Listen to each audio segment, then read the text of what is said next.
जय माताजी, भारत माता की जय। हूँ पीटी जाडेजा, आंतरराष्ट्रीय प्रमुख રાજપૂત યુવા સંઘ। ગઈકાલે અમારી રાત્રે 12 થી 2 સીએમ સાહેબ, પાટીલ સાહેબ અને સંઘવી સાહેબ ગૃહમંત્રી અમને ગઈકાલે બોલાવેલા હતા અને વાત કરવા માટે એમને કહ્યું કે ભાઈ આ સમાધાન છે ને 2-3 વાર માફી માંગી છે તો તમે એને માફ ન કરી શકો। પછી ઘણી બધી ચર્ચાઓ થઈ બધી કે ફરીવાર હજી પણ માફી માંગી લે, તમારા જાહેર મંચ ઉપર તમારા સમાજનું સંમેલન બોલાવો એમાં માફી માંગી લે। પણ ક્ષત્રિય સમાજની આપણે જોયું છે કે પરમ દિવસે લાખોની સંખ્યામાં અમે તો કીધું ક્ષત્રિય સમાજની વાચા આપવામાં આવ્યા છે। અત્યારે અમે જો એવો સંતોષો કદાચ આપીએ ને તો અમારી છાપ ગદ્દાર માણસ તરીકે પડે। એ ગદ્દારી તો અમે કરી ન શકીએ સમાજ સાથે, કારણ કે અમે સમાજના સેવક છીએ અને હું 40 વર્ષથી સમાજની સેવા કરું છું। નો પોલિટિક્સ, કોઈ રાજકારણમાં છું નહીં, જવાનો નથી અને મારો કોઈ પક્ષ નથી। સામાજિક પક્ષ એ જ મારો પક્ષ છે। ગઈકાલે અમે કોર કમિટીના 25 સભ્યો, કરણી સેના વગેરે વગેરે બધા ત્યાં હાજર હતા। ગઈકાલે અમદાવાદ ત્યાં બધા મીડિયામાં રાત્રે 3 વાગે જાણ પણ કરેલી છે, મીડિયા પણ ત્યાં બધા હાજર હતા। પણ સૌરાષ્ટ્રમાંથી મારું પ્રતિનિધિત્વ એકનું હતું, એટલે આજે તમારી સમક્ષ હું રજૂ થયો છું। અને ત્યાં મિટિંગમાં એક જ વાત ને એક જ અવાજ હતો કે એમની ઉમેદવારી રદ થાય કે તમે પાછી ખેંચાવો, પોતે પરસોત્તમભાઈ પોતે એની ઉમેદવારી પાછી ખેંચી લે। આ સિવાય બીજી અમારી કોઈ માંગ નથી અને આ સિવાય અમારી બીજી કોઈ વાત નથી। સરકારે જે રીતના આપની સાથે વાત કરી, તમે સંમેલન બોલાવો ત્યાં માફી માંગી, પહેલા વિવાદ એવો હતો કે ગોંડલમાંથી માફી માંગી, હવે એવી વાત છે કે તમે કયો ત્યાં આવીને માફી, પછી કોઈ ઇસ્યુ કઈ શું છે? ના, ઇસ્યુમાં તો એવું છે કે જો સરકારે 9 પ્રતિનિધિ ક્ષત્રિય સમાજના મંત્રીઓ, પૂર્વ મંત્રીઓ, ધારાસભ્યો એ બધાને બધા મંત્રીઓ જ્યારે મળવા આવ્યા ત્યારે એ જ વાત હતી। પછી જે સમાજનો ઉશ્કેરાટ છે સ્વયંભૂત છે કે મારા કહેવાથી પણ સમાજ માની જાય એવું પણ નથી। હું સમાજને આદેશ પણ ન કરી શકું, કારણ કે સમાજ મારો ભગવાન છે અને ભગવાનથી વિશેષ હું ન જઈ શકું। હું મહાદેવનો પરમ ભક્ત છું। મહાદેવની સાનિધ્યમાં હું તમને મહાદેવના સોગંદ ખાઈને કહું છું કે હું સમાજ સાથે કોઈ દિવસ વિશ્વાસઘાત ન કરું। અત્યારે આમ જુઓ તો 22 કરોડ ક્ષત્રિયો ભારતમાં છે, પણ હું તમને 75 લાખની જ વાત કરું છું કે જેને મારા ઉપર વિશ્વાસ ને ભરોસો મૂક્યો છે સંકલન સમિતિ ઉપર અને મારા ઉપર। જ્યારે અમે ગઈકાલે ગયા તે જાત જાતની ટિપ્પણીઓ થતી હતી ત્યારે પણ મેં એમ કીધું હતું અને મેં અવારનવાર કીધેલું છે કે જેનો બાપ એક એની વાત એક, તો વાત ન ફરે। એ સમાજનો સૂર છે, મારો નથી। જો સમાજને અનુકૂળ લાગે અને સમાજ એમ કહે ભાઈ કોર કમિટી જે કંઈ નક્કી કરે એ અમને માન્ય છે, પણ આ તો નહીં જ કરવાનું। એવા કાલ અસંખ્ય મેસેજ આવ્યા જ્યારે અમને ખબર નહોતી કે અમારે ત્યાં જવાનું છે। અમને તો મોડી સાંજે ખબર પડી। હું તો 5 વાગે રાજકોટ હતો, 9:30 પહોંચ્યો, 12:30 મિટિંગ થઈ મંત્રી સાહેબ, ગૃહમંત્રી સાહેબ સાથે, સીએમ સાહેબ સાથે અને પાટીલ સાહેબ સાથે।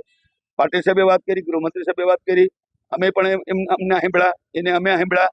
અમારો કમિટીનો જે સવાલનો જવાબ હતો એ રાજપૂત સમાજનો સમગ્ર ઘર ઘર સુધી જે આપ જોવો છો કે રોષ ફાટી નીકળ્યો છે એ પાછો વળે એમ નથી। એટલે એ બધાની એક જ માંગ છે કે માફી નહીં, એની ઉમેદવારી કેન્સલ થાય કે પોતે જાતે ઉમેદવારી ખેંચે।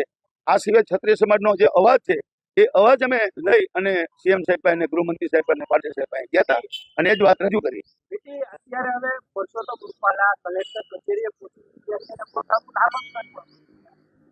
આ નામાંકન ભરી ગયા છે, એને ભરવાનું છે, એટલે કોઈ એવો કાર્યક્રમ નહોતો રાખ્યો। અમે સંમેલનમાં એવું કીધું હતું, અમારે સંમેલન 16 તારીખે રાખવું હતું, પણ આ ફોર્મ ભરાતું હતું એટલે નક્કી કર્યું કે ફોર્મને દિવસ આટલી બધી સંખ્યા થાય અને કાયદોની વ્યવસ્થાની પરિસ્થિતિ બગડે એ જવાબદારી અમારી પણ છે। એટલે અમે શિસ્તબદ્ધ આ મહાસંમેલન કર્યું કે 75 વર્ષમાં પહેલું આ મહાસંમેલન હશે અને પ્રતિજ્ઞાઓ લેવડાવી છે। મા ભવાનીના સોગંદ પણ આપ્યા છે કે કાયદાની બહાર જવાનું નથી। પોલીસનો સહકાર છે અને સરકારનો પણ સહકાર છે। સહકારે પણ એક પણ પગલું એવું નથી ભર્યું કે જે ક્ષત્રિય સમાજની રેલીમાં આવતા માણસોને રોકવા કે સંમેલન ન કરવું કે મંજૂરી ન આપી આ સંમેલનને તોડી પાડવું, આ સંમેલનને ઉતારી પાડવું। કદાચ ઘણીવાર ચર્ચાઓ થતી હોય કે આની પાછળ કોઈ હશે કે અમારે છે ઉપર ભગવાન છે, નીચે ધરતી છે, એ અમે જાણીએ છીએ। અમે કોઈના હાથા નથી બન્યા, હથિયાર નથી બન્યા। માણસો જાત જાતની વાત કરતી હોય, આપણી સમક્ષ પણ એવી વાત આવતી હોય તો એ વાતને સમર્થન જરા પણ ના આપતા। જ્યારે પણ કાંઈ વાત સત્ય હશે ત્યારે હું તમારી સમક્ષ જરૂર આવીશ અને કોર કમિટીને સાથે લઈને આવીશ અને તમને કહીશ કે આ વાતમાં સત્યતા છે કે નહીં। પણ એ અફવાઓ જાત જાતની ફેલાવે છે એ કોઈ અફવાને હું સમર્થન આપતો નથી અને આપ પણ ના આપશો, કારણ કે મીડિયા એ ઘણી બધી અમને જેમ સરકારે મદદ કરી છે આપે કરી છે અમે ભાજપના વિરોધી નથી. અમે મોદી સાહેબને ભગવાનની જેમ માનીએ છીએ કે રાજા મહારાજાઓ અત્યારે એક રાજા તરીકે રાજ કરે છે, દેશનો રાજા કહી શકાય. તો અમે કાલ પણ એ કીધું કે અમે મોદી સાહેબના ચાહકથી અમે ભાજપ સાથે 80% ક્ષત્રિયો છીએ. અમારે ભાજપ સાથે નથી, કોઈ બે સમાજ વચ્ચે નથી, અમારે પાટીદાર નથી, પણ અન્ય સમાજ સાથે નથી. 18 અલામ અમારી સાથે હતા. એ પરમદી આપણે સંમેલનમાં જોયું હશે. હમણાં સભા હતી, એમાં રૂપાલા એવું બોલ્યા છે કે ક્ષત્રિય સમાજ છે તેને સપોર્ટ કરશે. ના, પણ એ તો વાત જ નથી આવતી ને. હું સમક્ષ તમારી છું કે આખા ક્ષત્રિય સમાજની વાત આપું છું, એને મદદ કરશે. દાખલા તરીકે તો એક નામ આપે કે ભાઈ ફલાણા ક્ષત્રિય સમાજના આગેવાન છે, અથવા પ્રમુખ છે, અથવા જિલ્લાના પ્રમુખ છે, અથવા કોર કમિટીના છે, એ મારી સાથે છે. આજે કઈ પાછી બેઠક મળવાની છે સરકાર સાથે? હજી અત્યારે રૂપાલા જે ફોર્મ ભરવા જઈ રહ્યા છે, જી તમે કીધું કે પાર્ટ 2 હવે અમારો રહેશે, તો એનો કાર્યક્રમ કયા પ્રકારનો છે? ના, પાર્ટ 2 ની અમે જાહેરાત કરી જ છે કે પાર્ટ 1 અમારું જે કઈ નીતિઓ ઘડવાની હતી 16 તારીખે ફોર્મ ભરે તો 19 તારીખે પાછું પણ ખેંચી શકાય. માનો કે 19 તારીખે પાછું ન ખેંચ્યું, પછી પાર્ટ 2 એ 20 તારીખથી મીટિંગ કરી અને પછી અમલમાં મૂકશું. 20 તારીખે બેઠક મળશે, ક્યાં મળશે? ત્યાં અમદાવાદ અમદાવાદ ગોતા ખાતે એ કોર કમિટીની મળશે અને 92 સભ્યો છે એમની મીટિંગ મળશે. અને ત્યારે દરેક રણનીતિ ઘડાશે શું કરવાનું આગળ. બરાબર છે. એ જે માર્ગદર્શન આપશે એ સમાજ સ્વીકારી લેશે. આજે કઈ સરકાર સાથે કોઈ બેઠક થઈ? પાછી વાત એવી પણ આવે છે કે ગઈકાલની જે બેઠક મળ્યા પછી જે કોઈ નિવેડો નથી આવ્યો, પરંતુ આજે બપોરે ફરીથી કઈ બેઠક મળવાની વાત છે. ના, એ બિલકુલ જૂઠી વાત છે. જો આજે ફરીથી બેઠક મળવાની હોય તો હું અત્યારે અહીંયા હોવો જોઈએ. હું આજ સવારે અત્યારે 9 વાગે આવ્યો છું, રાત્રે 5 વાગે નીકળ્યો છું. એવી કોઈ વાત જ નથી. છેલ્લો જવાબ આપીને અમે આવ્યા છીએ કે જો હવે સરકારને યોગ્ય લાગે, બરાબર છે, તો તમારે પરસોત્તમભાઈને સમજાવવાના છે, સમજવાનું નથી. ક્ષત્રિય સમાજની એક માંગ છે, તમારે સ્વીકારી લેવી જોઈએ. એક જ વ્યક્તિથી અને એક જ વ્યક્તિને તમે ન કહી શકો. અને સમગ્ર ક્ષત્રિય સમાજનો રોષ છે, બરાબર છે, અને ભાજપને કેટલું નુકસાન જાય છે એ બધી વાત અમે કરી. તો તમે એક વ્યક્તિને કેમ ન સમજાવો? અને તમે ન સમજાવો તો તમે એમને એવું કહો પોતાની ઉમેદવારી પોતે જાતે ખેંચી લે, તમારું સન્માન રહે. અમે એવું નથી માનતા કે ભાજપ સરકાર પાછું ખેંચી લે ફોર્મ એનું. ને પરસોત્તમભાઈમાં જો ખરેખર ખેંચેલી હોય તો આ પરિસ્થિતિમાં એને એમનું ફોર્મ પાછું ખેંચી લેવું જોઈએ કે મારા થકી ભાજપ એને માફી પણ એવી જ માંગી છે કે ભાજપને નુકસાન જાતું હોય, બરાબર છે, તો હું માફી માંગવા પણ તૈયાર છું. તો આજે પણ એ કહી શકે કે બે ક્ષત્રિય સમાજને, બરાબર છે, આટલો રોષ હોય અને ભાજપને મારા થકી નુકસાન હોય. કારણ કે આ નુકસાન તો અમે અત્યારે રાજ્યની બહાર નથી ગયા, પણ 16 જિલ્લામાં એની અસર જો અમે બહાર નથી ગયા છતાં પણ રાજસ્થાનમાં, એમપીમાંથી, મહારાષ્ટ્રમાંથી સંમેલનમાં કેટલા આવ્યા એ પણ આપ જાણો છો. એટલે અમે રાષ્ટ્રવ્યાપી આંદોલન અત્યારે કર્યું પણ નથી. પણ જો આ માંગ નહીં સ્વીકારાય તો એ અમે જે રણનીતિ ઘડશું ત્યારે જે કંઈ વાત કરવાની હશે એ બધા પગલાં અમે ત્યારે ભરવાના છે એ અમે નક્કી કરશું. પાર્ટ 2 20 તારીખ પછી શરૂ. હા, 20 તારીખ પછી. જી ના, ગુજરાત રાષ્ટ્રવ્યાપી અમારું આંદોલન નથી અત્યારે રાષ્ટ્રવ્યાપી. માત્ર અમારું આંદોલન ગુજરાત પૂરતું નથી, માત્ર પરસોત્તમભાઈ રૂપાલા પૂરતું જ છે. એ સિવાય બીજી કોઈ માંગ જ નથી. અને આ માંગ છે અને ક્ષત્રિય સમાજની છે. ક્ષત્રિય સમાજના અમે પ્રતિનિધિ છીએ. એ અમે પ્રતિનિધિ તરીકે એની વાત રજૂ કરીએ છીએ. અમે સંસ્થાના હોદ્દેદારો છે, સમાજે અમારા પર વિશ્વાસ મૂક્યો છે, એટલે અમારે એ વિશ્વાસ ત્યાં પહોંચાડવો એ અમારી ફરજ બને છે. ના, 19 સુધી અમારો કોઈ કાર્યક્રમ નથી, બરાબર છે, પણ 20 તારીખે ફોર્મ પાછું ન ખેંચે તો બધા કાર્યક્રમો નક્કી કરવાના છે. એમને પદ્મિનીભાઈ એવો આક્ષેપ કર્યો છે કે જ્યાં સંમેલન મળ્યું હતું તેમાં એક પણ પ્રકારની મુદ્દાની વાત નથી કરવામાં આવી. ક્યાંક ને ક્યાંક કોર કમિટી રહી એ ભાજપની બી ટીમ છે. નહીં, બિલકુલ નહીં. ભાજપની બી ટીમ નહીં, એ ટીમ નહીં, સી ટીમ હોય તો આ વાત સ્વીકારી લીધી હોત. પ્રશ્ન કરવાની જરૂર જ નથી. બી ટીમ મેં આપને કીધું ને કે કોઈ પણ જાતની ચર્ચા થતી હોય, વાત થતી હોય, એ વાતને સમર્થન તમારે પણ નહીં આપવાનું. અને હું જ્યારે સમર્થન કે કોર કમિટી જ્યારે સમર્થન આપે ત્યારે તમારે સમજવાનું કે આ વાત છે એ સત્ય છે, બરાબર છે, તો અમે તમારી સમક્ષ આવશું કે ભાઈ આ વાતને આ સમર્થન મળે છે. બાકી એવી કોઈ વાત નથી.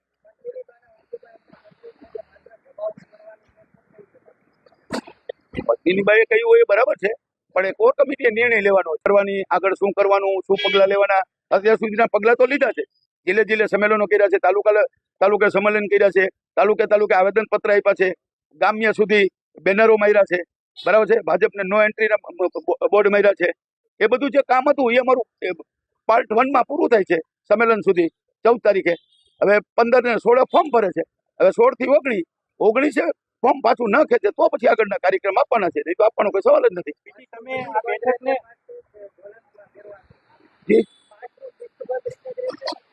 ના, ક્ષત્રિયોનો એક ધર્મ છે, ગુણધર્મ, કે જે જયપુરમાં પણ આપને ખ્યાલ હોય તો 9 લાખ ક્ષત્રિયો ભેગા થયા હતા અને એક પોલીસનો બંદોબસ્ત નહોતો માંગ્યો.